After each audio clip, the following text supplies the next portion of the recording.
Today we're going to take a quick look at the Infiniti JX35. This is the front-wheel drive version. I'm told this platform is based from the Nissan Altima and Nissan Pathfinder SUV series, but obviously this has grown in size a little bit in the process of being developed, and certainly the price has developed quite a bit too. Base price is $40,450. However, with roof rails at $370, you got a technology package with heated steering wheel, remote start, intelligent brake assist, blind spot warning and intervention, lane departure warning, intervention, intelligent cruise control. That's $3,100. Got a theater package, dual 7-inch color monitors, wireless headphones, remote. For second row seating at $1,700.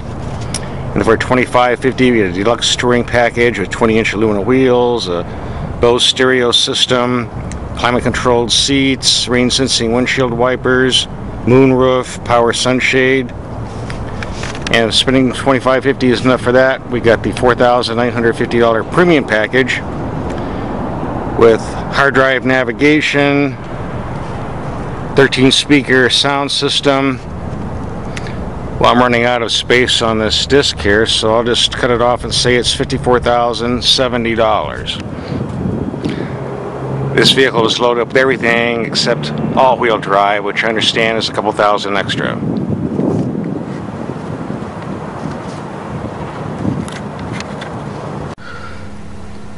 Like most Infiniti interiors, everything is rather plush, even more so in my case, since this vehicle was loaded with about every option on the book. There's a lot of controls and knobs you need to work with, but it's all pretty simple. Very easy to use. What I liked most was the camera system, which not only has a reverse, it also has a 360-degree bird's eye view. Comes in real handy when trying to park this Titanic-sized monster. Lots of room in the glove box. Overall, this is a nice place to be, and I was very impressed.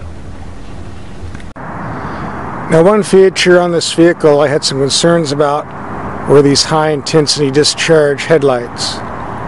On the positive side, they do put out a lot of light when you're facing up close.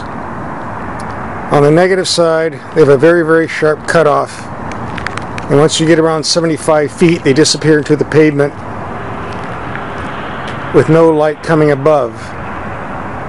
Since it takes about 150 feet to stop a vehicle at highway speeds, this means that on the highway you're overdriving your headlights unless you're driving on high beam. And if you're driving in an area where wildlife has a habit of wandering out on the road, you see the obvious problems here.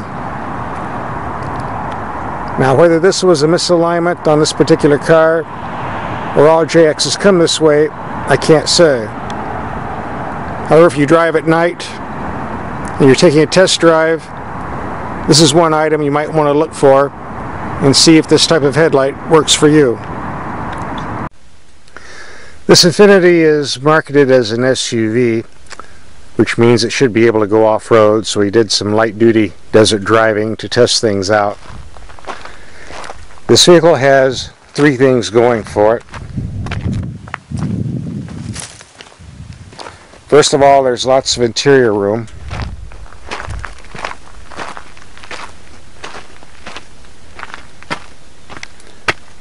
We've got a lot of gear back here, but there's still plenty of room for more.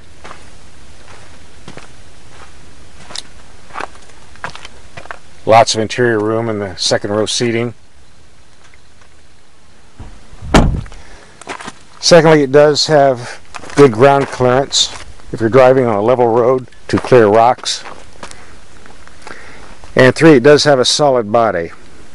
We detected no rattles or squeaks, anything like that, when driving on the rough roads. The one disadvantage you have to look out for is the front nose here. Simple fact is, there's lots of body overhang here, almost as much as Dolly Parton's breasts. And if you enter dips or ruts like this, you could very well damage the front end of the vehicle.